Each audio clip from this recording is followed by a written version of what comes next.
Hey, thanks for joining. Welcome to Trending with Shella.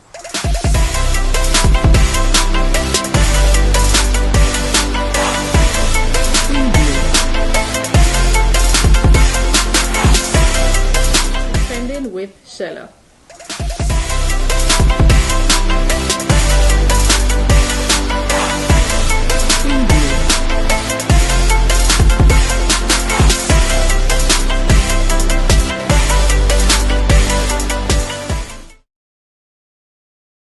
Welcome to another episode of Trending with Shella. Good night, good night, good night. So happy to see all of you joining already. I see the Zoom room is lighted up, and I'm here excited to have this conversation with you. Now, for those who are joining for the first time, let me say welcome to Trending with Shella. For those who have been our regular trender, who have been here for most, if not all of our episodes. We're at episode number 10. Can you imagine? Last year, this time we began, and here we are, still happening every last Sunday at 8 p.m. for Trending with Shella. Now, for those who may be joining for the first time, Trending with Shella is a conversational show where we discuss issues and topics in a real and practical way. We share experiences and we motivate each other. So that's where about here on this corner of Trending with Shella. Now, this episode is going to be another excited one. Of course, you know it's International Women's Month, so we are trending and celebrating with all our women that is doing great out there, and to encourage those who are, along the way and need a little encouragement. So tonight's topic, of course, Woman Evolve, the leader, the mentor, the breadwinner. We'll be talking about that, sharing our experiences. So Woman Evolve. Now, how we manage a hustle everyday living, and yet keep the family together. We're going to be identifying different career moves that women are moving into, because they're talk about traditional careers and all of that. And of course, we want to ask you, our trenders, how do we break the bias? So these and more we'll be having tonight. Of course, I have my excited and well-motivated co-host Nicole Cuff, who will be talking together, and you are wonderful guests who will be here tonight. We have also powerful women who will also share their stories with us, and they'll be on tonight. So again, welcome to this episode of Trending with Shella. Everyday business, because sometimes because we put on this nice outfit, we think that everything is excellent and everything is all together. So how do you, in spite of the challenges, actually make sure that the hustle and the bustle still goes on, and you are maintaining and you're managing if well? So that's my anticipation tonight. I just want to hear from the different ladies. Am I alone? Am I the only one experiencing the things that I'm experiencing? So that's part of what I want to hear when we have this conversation with everyone tonight. A time, women were told that, you can't do this, you can't do that, all these things. To me, basically, it was just the hypocrisy of men still, because the truth is, women tend to do so much more better than what the men even acknowledge that they're doing. We are recording this at home. You are? All right, let me take back all of that. Start over. But, I said that the evolution of the human race has been spurred on by the evolution of women and the revolutionary actions that they have taken. If we look back over time, we have so many women who have done so much for the human race, but get so little attention, or, the gratitude is not expressed the same way it would be for say, the man who did it. We hear a lot about Malcolm X. We hear a lot about Martin Luther King. You don't hear nothing about Shella. But it's coming. But based on what I've studied, based on what I've seen, looking at the role that even Coretta Scott King played in Martin Luther King's life, then you really have to say you know, the statement that behind every great man, you know, it's really not behind the great man, it's really by his side, it's beside the great man, you know, because if you look at her story, We can't think to that. you look at what she did, you know, even the communication between Malcolm X and Martin Luther King was spurred on by her actions, you know.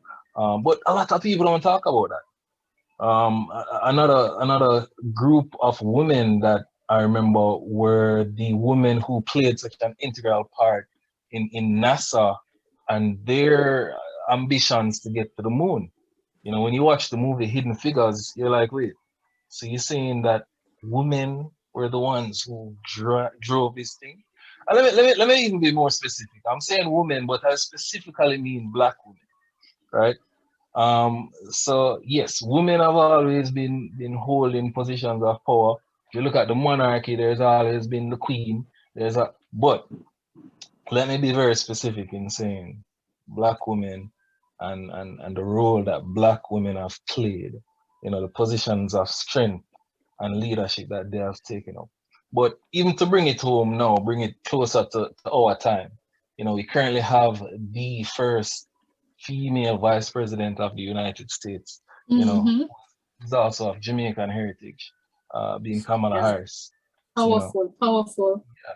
and you know, we have to really acknowledge that although society still is struggling with equality and ensuring that our women are recognized and treated as equals, paid as equals, and stuff like that, we have to recognize that these women are changing the narrative, you know, and changing the way. I'm looking at a lot of the women now, people like Serena Williams, a lot of the actresses, the black actresses, Taraji, a lot of these people, you know, who are pushing for equality in pay as well, you know, because we can't have a society where, oh, we applaud you, oh, we appreciate you, but when it comes to this part of it, let's kind of keep you right there.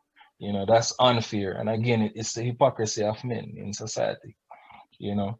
But final thing, there's something very major happening right now, and it's the appointment of the first black female to the U.S. Supreme Court, Ketanji Jackson. And there is a picture that was recently displayed when she was talking and her daughter was in the background. And you could see how proud she was of her mom. You could see the admiration on her face. So when we talk about women evolving and women leading, this is what we're talking about.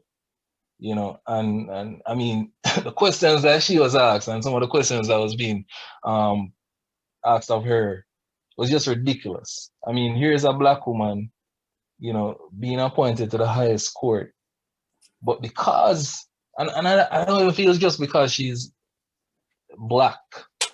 I just feel like, no, let me not say that. Not because she's a woman, but because she's a black woman. Some of the questions that were being posed to her, you know, was just ridiculous, you know. But women, let me just say, I applaud you. Without you, we would not be here, you know, without your ambitions, without your drive, without the steps that you guys take every day to ensure that the family is together, to ensure that the family is taken care of, to ensure that our kids are taken care of, society could not function. Dr. Morrison. Thank you very much for acknowledging my hand. I want to join in celebrating all the women who have been pushing past the glass ceiling, as it were. One of the things I heard Lenny saying earlier is in regards to men contributing to the narrative that is currently in place. And I want to add to that by saying biased men who has written their version of history or represented history in a particular way, because there are still a lot of biases that are there in general based on how biased men have written history to suit their particular narrative, whether it's against another minority or another grouping. And it requires more of what is happening now in regards to people speaking out, people being a part of the process, people doing all that is necessary to break the barriers that have been placed, because some barriers have been placed in regards to what or where people can attain to, where women can attain to, what can they do, what they can participate in, them being a part of the process. And it's not that they weren't a part of the process, you know, not that they weren't qualified to be a part of the process, that their part wasn't highlighted. So when you go back in history, it is there, but the writers of history per se chose to minimize the impact that these women would have had. Yeah. Going back to Esther, you talk about Hidden Figures, you talk about Tugman, you talk about all these folks that would have had a significant part of history that is in history, but the folks highlighting it to empower others wasn't really done. So we need to continue the conversation of highlighting those who would have had that impact, and to continue to be a part of the process of creating a change. Yeah, I agree.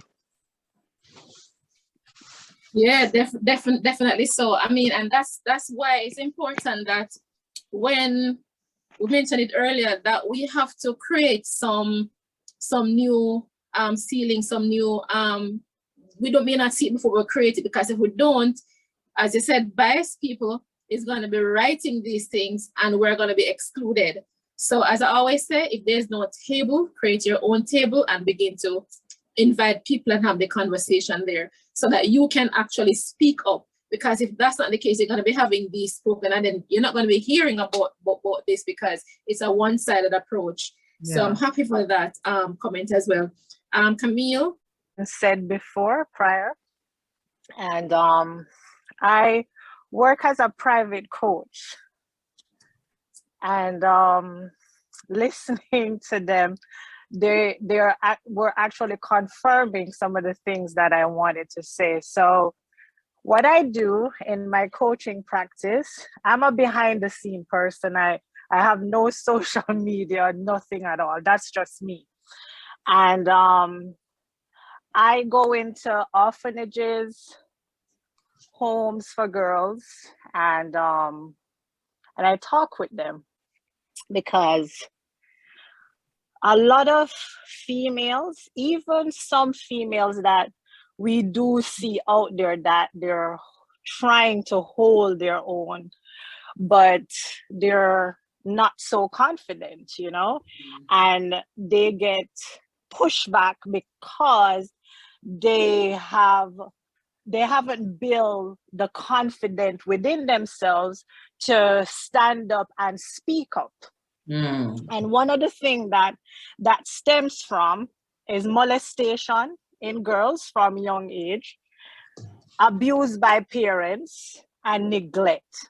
Those are like the three main negative foundations that females stand on. And I'm not just saying it's only a female thing, because boys also are affected by these traits. But since tonight we're just talking about women evolve, I'm just gonna stick to the female part of it. So most like talking from me, what my choice for doing that is to seeing how women and girls are pushed back, because as I don't remember the name of the gentleman before that said, it's biased men, and it has always been biased, egotistical men.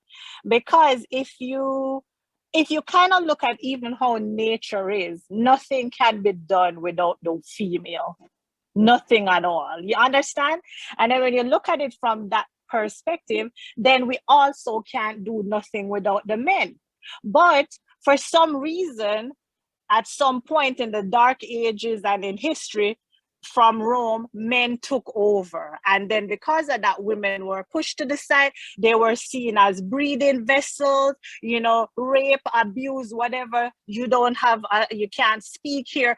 But then, oh, it's okay for you to come and lie with me and have your kid. You know, you get what I mean, you know, to raise your child and whatever. So a lot of the times, girls now, it's a regurgitating kind of upbringing. It's coming in from way before slavery, but we can relate to the whole slavery part. So here comes the female. The mom was treated that way. She doesn't know any better than, you know, here comes her daughter, and then she's pushed to say, oh, you're supposed to please the master and please this and do that. But where is her voice? Where is the voice of that little girl? And then sometimes, because we know how we are as females, we can be very bitter. We can be very bitter. Our words can cut deeper than the sharpest knife that you can ever think of. And most of the time, those same behaviors that the mom that felt the pain project that on the daughter. And then the cycle go on and on and on. So to see a group like this, you know, and I'm saying, wow, it's evolving, but a lot more needs to be done for the forgotten girls. You know, a lot of times people don't want to tell their story because they're holding on to shame and hurt and pain that is not theirs. A lot of women are holding on to the pain, the shame of their grandmothers, their mom, their aunts, and they feel like, oh, this is my pain, this is my shame, and then they walk around with it and project it onto the world, and then they lose who they are at the core, who God created them to be. So my job, and I think it's my God-given purpose, and I love men. I love men, and I know that there are good-hearted men out there that decide that, you know what, I'm not going to do what my father did to anybody. I'm not going to hurt anybody. They're out there. But if we, as the females who have learned how to stand in our own power, because we have decided that we're not going to be and carry the pain of our grandmothers and our moms and our aunts, and we're going to break the cycle right here so it doesn't go down to our daughters, I want to stand with them. I want to stand with these powerful women. And some of these powerful women are locked up behind bars. They're locked up in foster homes. They're locked up, you know, where people forget about them, because guess what? The uncle raped this one. The dad molested this one happened. And then they have lost that spirit, you know, that hope that they have because somebody took it away from them. And then so to go beyond the bias, we have to not just start at the top and say, oh, you know, we're great leaders and we're this or whatever, but be honest, own our power and know that we're powerful people, but speak our truth. Speak of what is affecting women in society and not be dumbed down and shut out by egotistical men who have no clue what power we as female bring to society. Because trust me, if every woman should come off and decide we're going to go to a different planet, what's going to happen? First of all, they can't function. Women are nurturers. We're such nurturers. That's how we were born. We came onto this planet to nurture and to love and respect each other. And so my thing is, if us as females could just be honest, as Shella has said it earlier, is that say what you have to say. Like, don't hide who you are. I know, you know, if you were raped, don't walk around with this egotistical idiot that did that to you, because that's not who you are. The rape is not you. that, and you didn't call for that on yourself. You know, your parents abandoned you. That's not you. That is on them. You have to find the power within you that is within you as a female and say, you know what, I'm going to be the change. I'm going to do what it takes. It's a privilege to be here. So much is being said. I'm just listening to these great women, and I am learning too.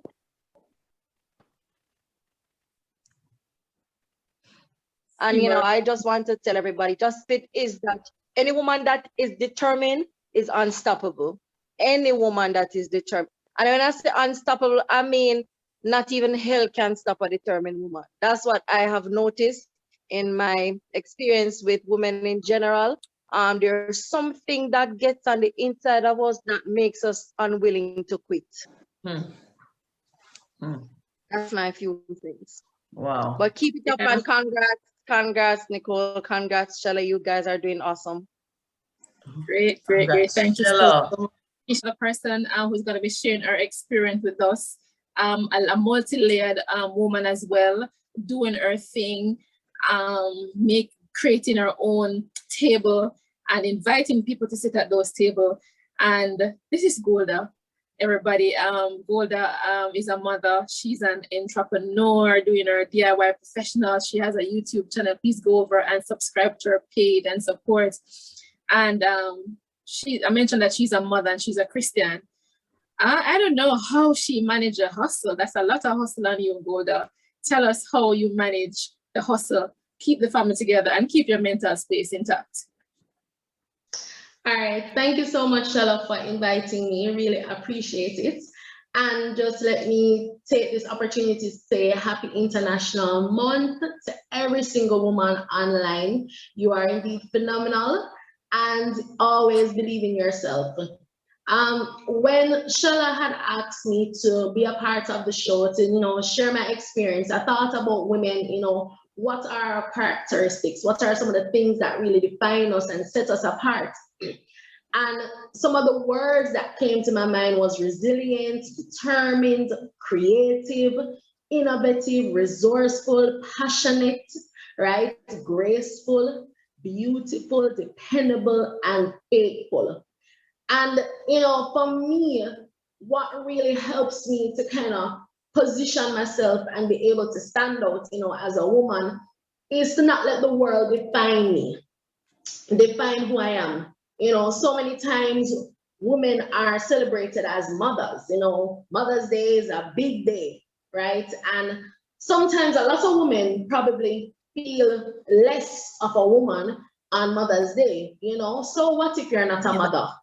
So what if you are not a wife? What if you're not married? What if you don't have a spouse? Who says that a woman has to be married? Who says that a woman has to be a mother? Naturally we're nurturers.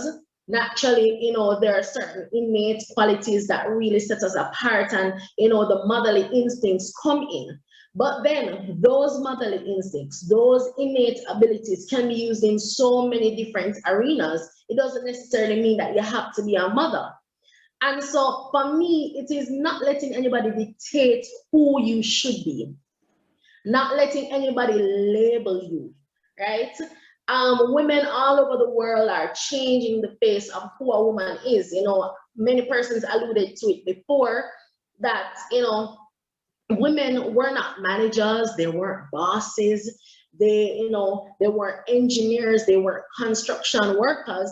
But now we are going into these different fields, in these different spheres, where we're taking on the reign and showing that, we can do so much more.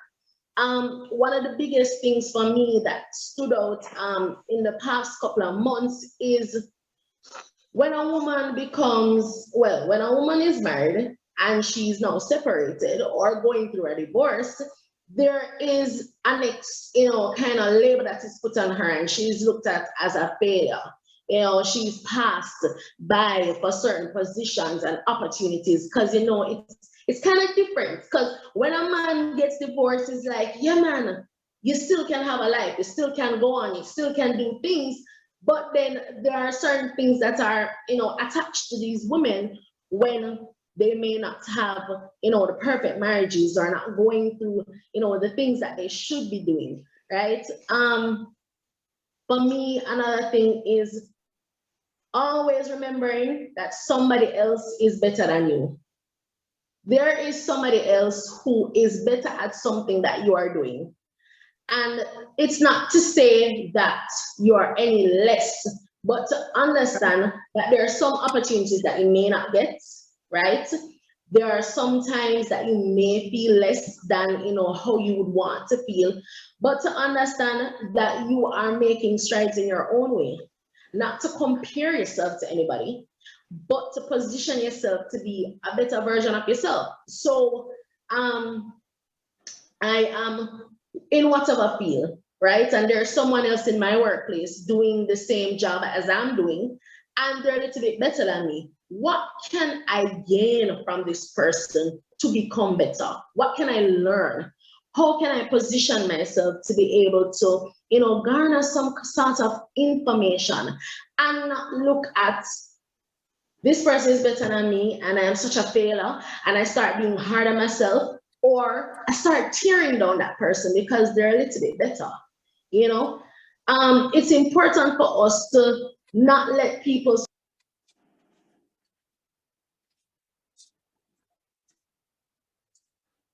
Golda, unmute. Okay, right. It's important for us to evolve and become so much more. When I thought about the whole thing of woman evolve, it's a gradual process. And I had this situation like, a couple years ago where I don't know if it's midlife crisis because I don't reach 50 yet. But for some reason, I started looking at my friends and started comparing myself with other persons and saying, wait, I'm not really accomplish anything, Am I really making strides? Am I really, positioning myself? Am I really doing what I'm supposed to be doing? And then I realized that sometimes we are our own hindrances. We put time caps on ourselves and say, if I don't achieve this by I'm 35, and don't get me wrong, there's nothing wrong with organizing and setting the vision, and that's important. But we also need to be gentle with ourselves and understand that, hey, I've written down the vision, I've made it plain. But if at 40, I don't achieve what I need to achieve, I am already building and making the strides to achieve it. And I will get there, right? And so who says that you have to do something in a particular time? Right.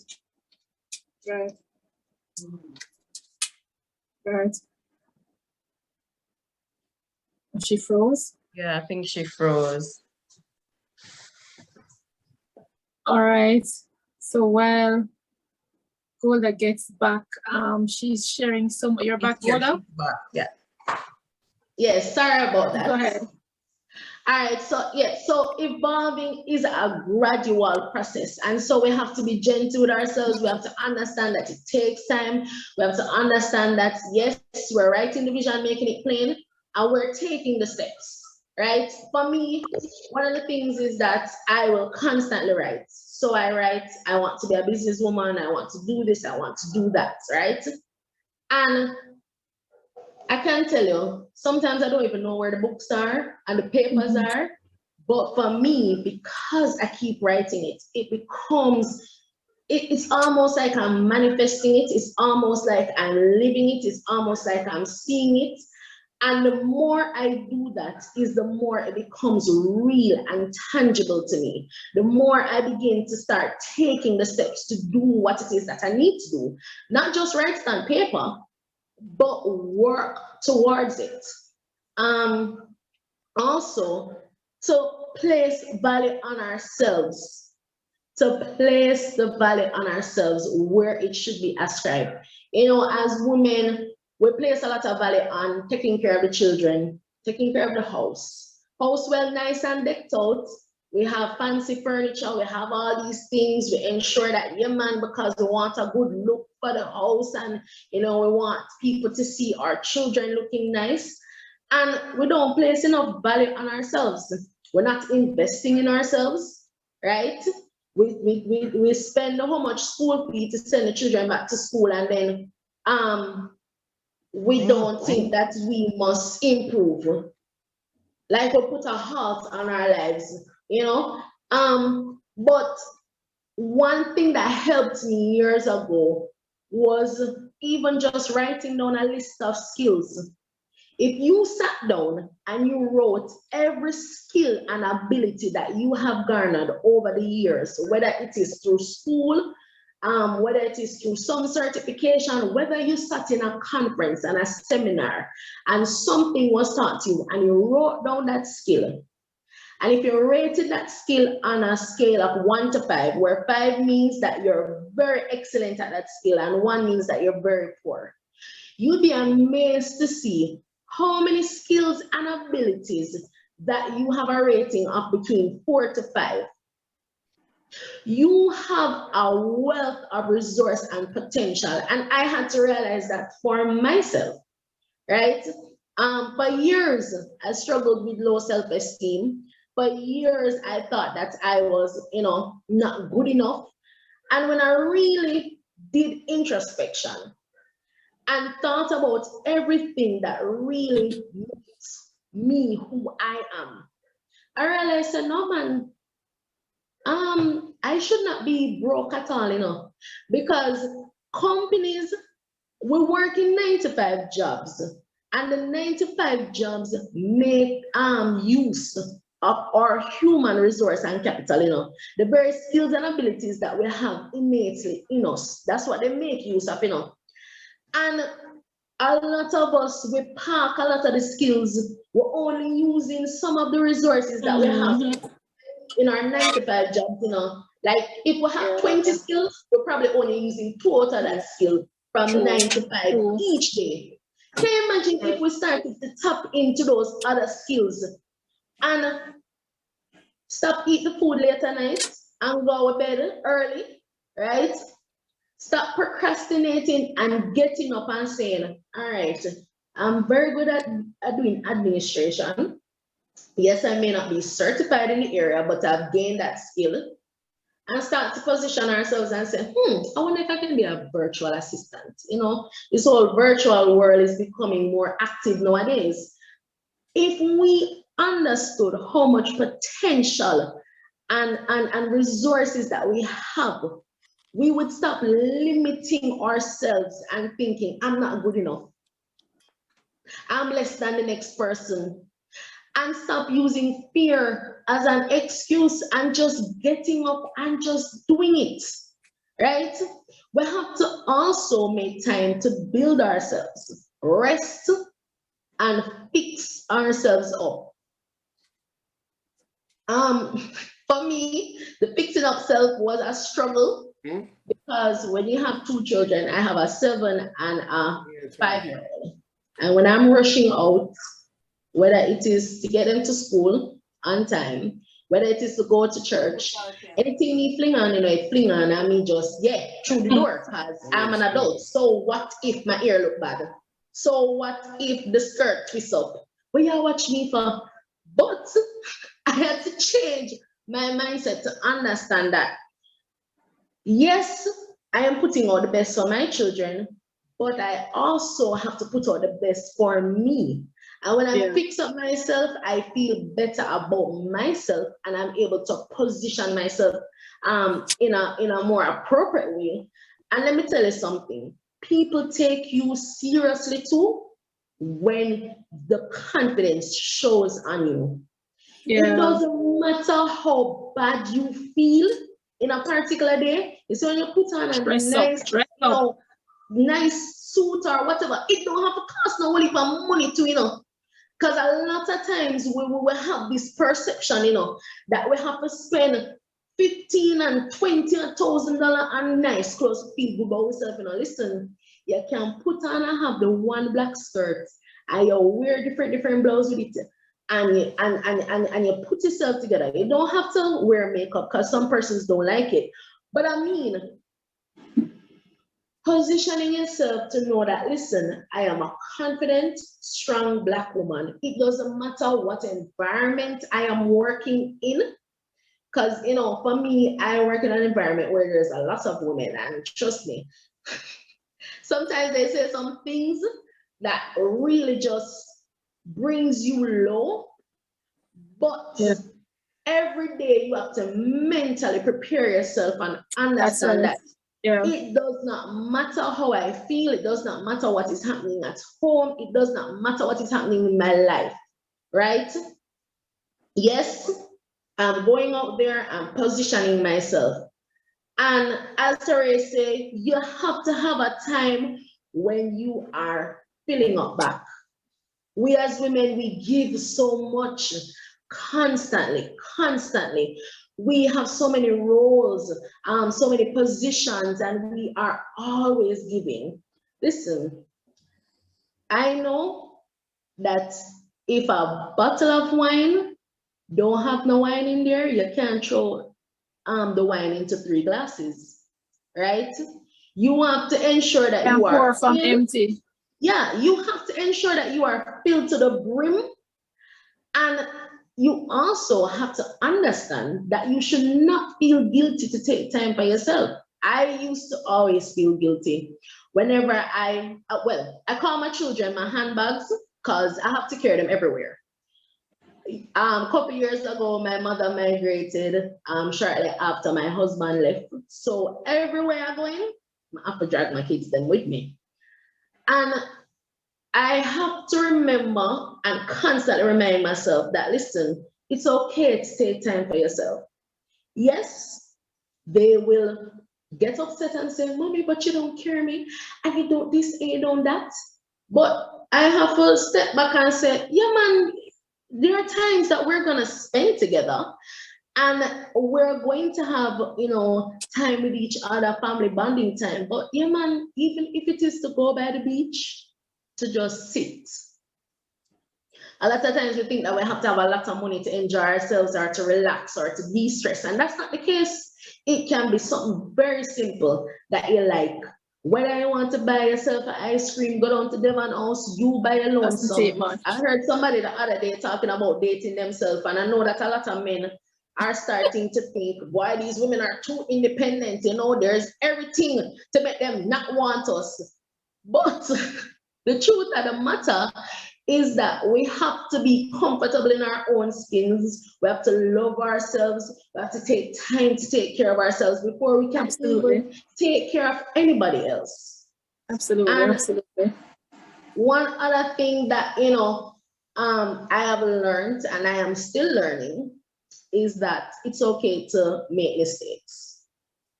Mistakes are a part of life and we just use them as examples, right? A very good friend of mine the other day, you know, when I was, you know, going through a little bit of turmoil in my mind, said to me, when you take a test and you get 2 wrong, it means that you fail the test? No. You just get 98% or 90% or whatever the case might be.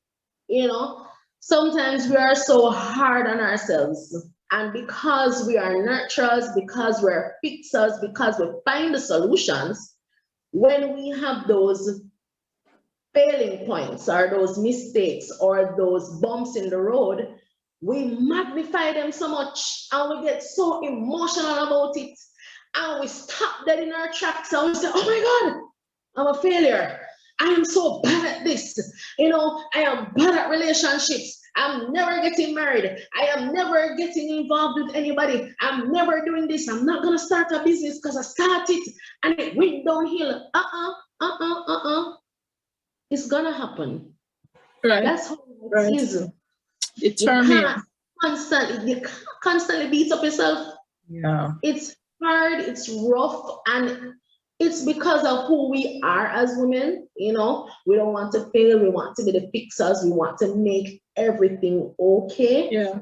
But it's okay for every single thing not to be okay. It's okay. We have to learn. Yeah, okay. It's okay that everything is not okay.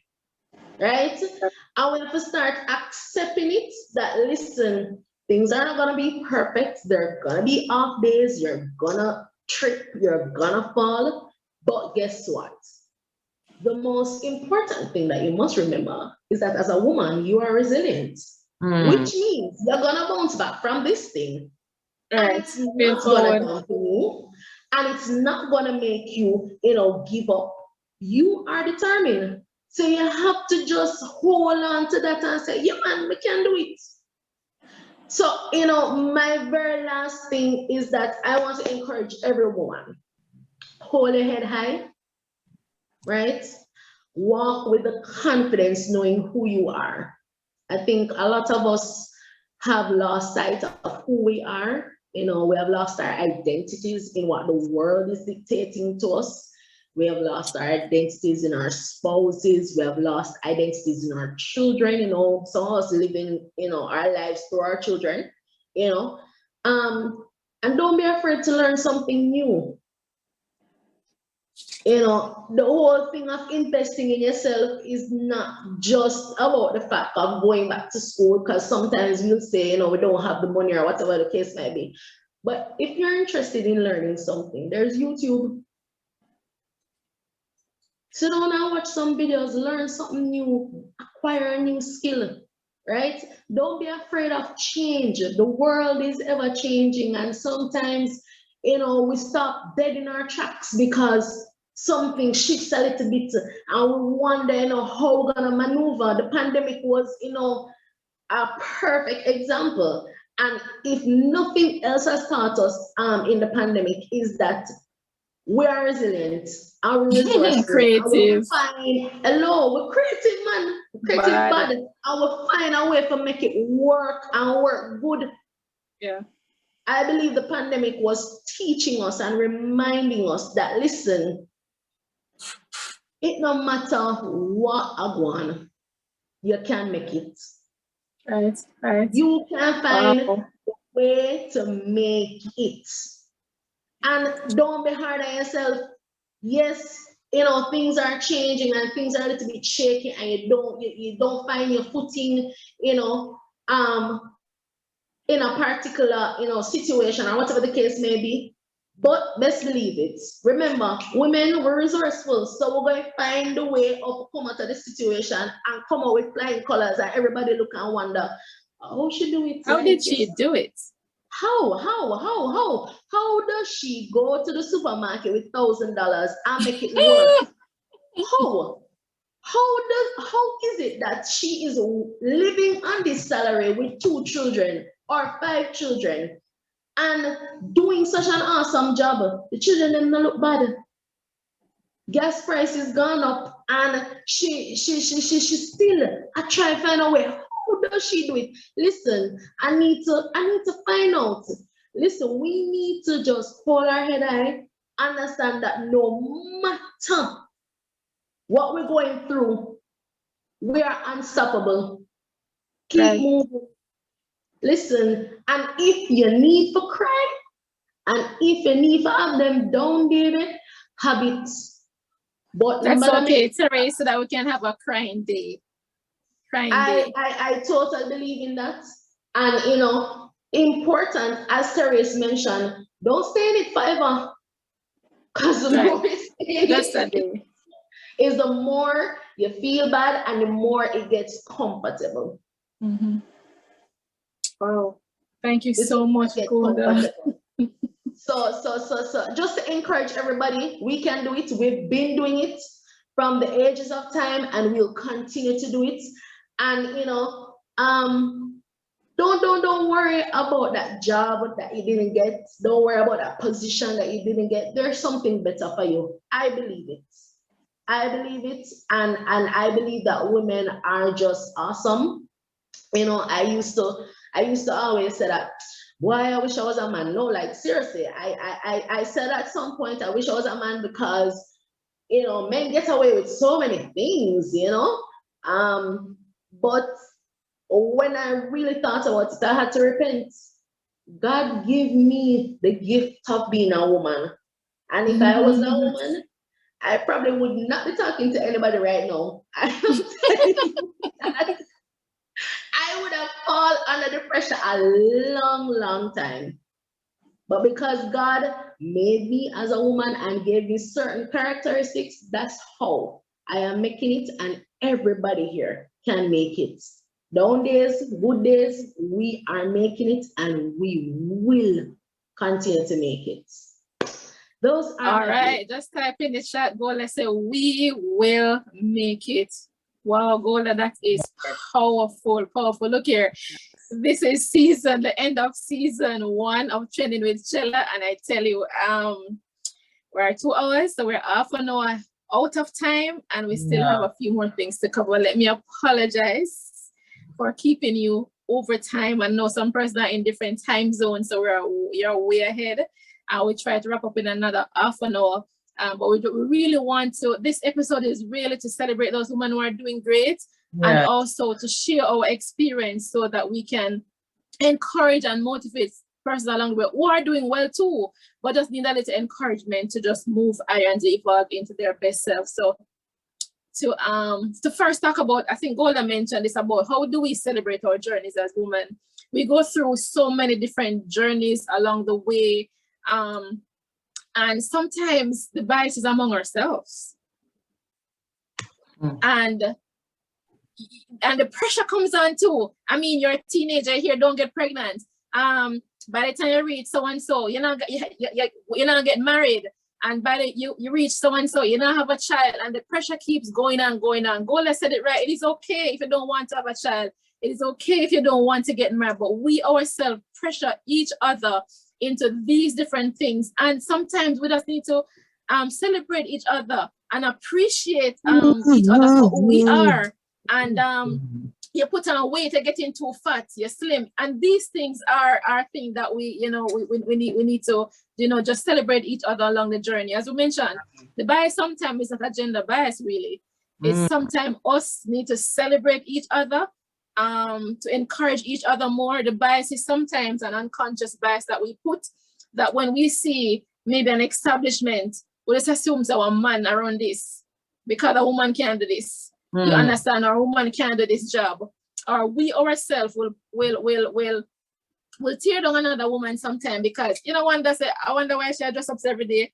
She thinks she look good, but that's how she comes from. Oh, she go on so. And sometimes by these things, there's a bias among ourselves as to who we want to see at certain level or not. So how do we break the bias if the bias is among ourselves? How is it that we break the gender bias if there are bias among us as women? Nikki, I just don't know. Yeah. Well, I think one piece that I would like to add from what Golda said is looking at your skills, checking out your characteristics. That's one major piece. That introspection is necessary for you to recognize yourself. That's one major way for us, outside our gender bias, for us to break that bias. Because I think right now social media plays such an integral role in everybody comparing.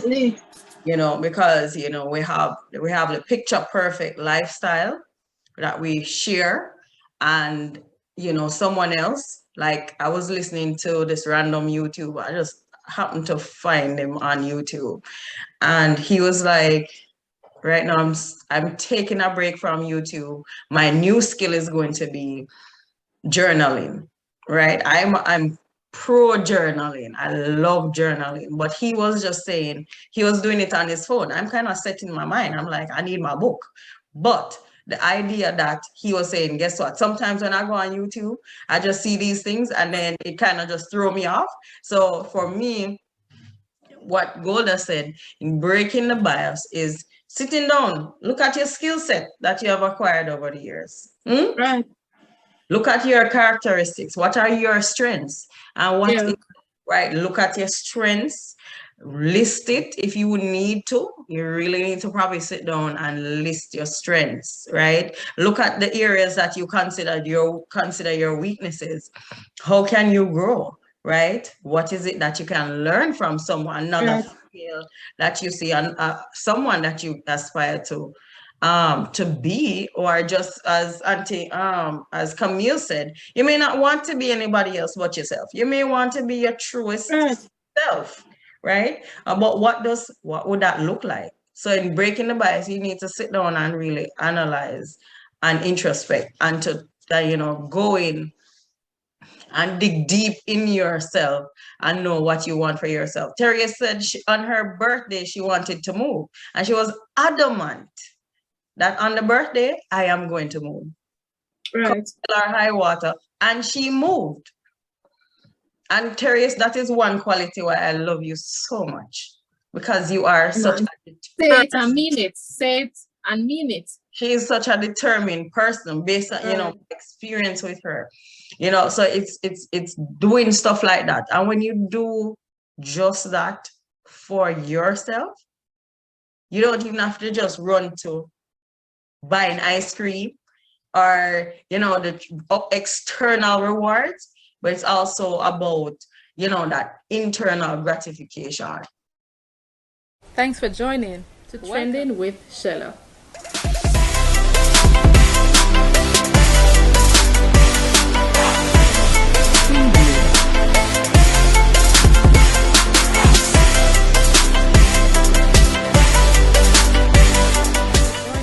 Trending with Shella.